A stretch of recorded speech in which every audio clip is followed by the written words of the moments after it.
let me shift gears with another favorite issue that's in the news today of the Democrats, and that is unions. And I know you've done a lot on this and are actually doing a lot to try to create a more sort of worker-friendly, right-to-work environment in our 50 states. The news just broke that this is from some GOP lawmakers in the House Select Subcommittee on the Coronavirus Crisis. They are claiming now that the American Federation of Teachers, one of the nation's top two largest unions, was sending edits to the CDC on school reopening guidance in a way we didn't know. We knew that there had been coordination prior, and now we learned that it was much more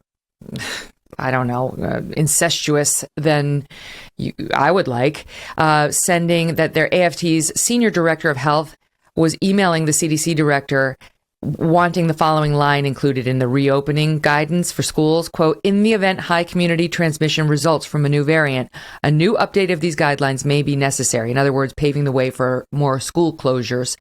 Directly from the unions. I mean, once again, more proof they care way more about their teachers than they do about the students, which we've known for a very long time. They need to be in school. Your thoughts on it? Well, there's no doubt that the Democrat Party, and especially the progressive wing, I'm not sure that there's actually a difference anymore, has been wed to the labor unions more than they have to the kids.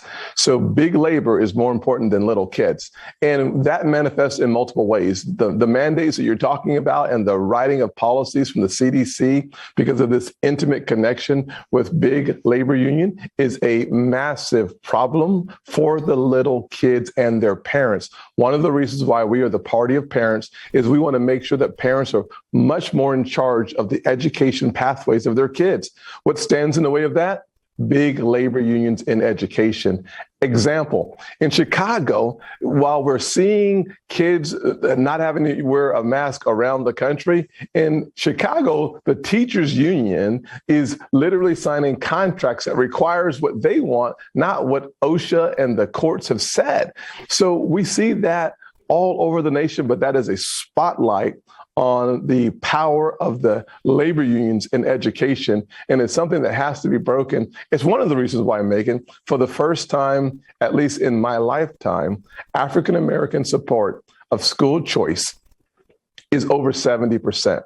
Hispanics, around 77%. Working class families, 80%. Something is fundamentally broken in education, and the parents want to be responsible for their kids and hold big labor unions accountable for the misdirection of America's education system. I mean, I know that one of these unions donated something like $1 million to a Democratic super PAC, but the numbers have got to be huge. They've got to be way bigger than that for the Democrats to be this beholden. Okay. Well over it's $700 million come from labor unions. What the NRA used to be to the GOP, and I realize the NRA has lost some of its power, that's what the unions are to the Democrats. I mean, that's because I think to myself, why? Why are they so beholden to this group of people who, when you see the voters saying we want to be able to fire bad teachers and we don't necessarily want the agendas of Randy Weingarten and we definitely don't want to be forced to join a union if we decide to become teachers, but we have to in a lot of the, right? So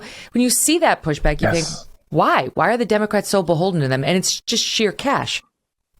Absolutely. 90% of labor union spending on politics, on elections, go to Democrats.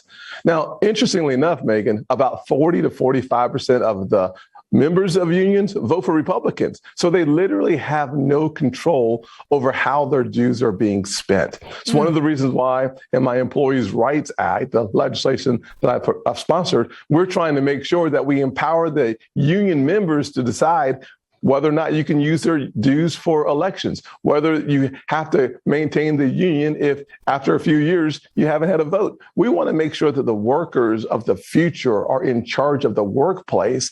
And what the Democrats want is centralized control of every facet of your life to include your workplace. That's the wrong direction for America. That's going backwards, not to our future.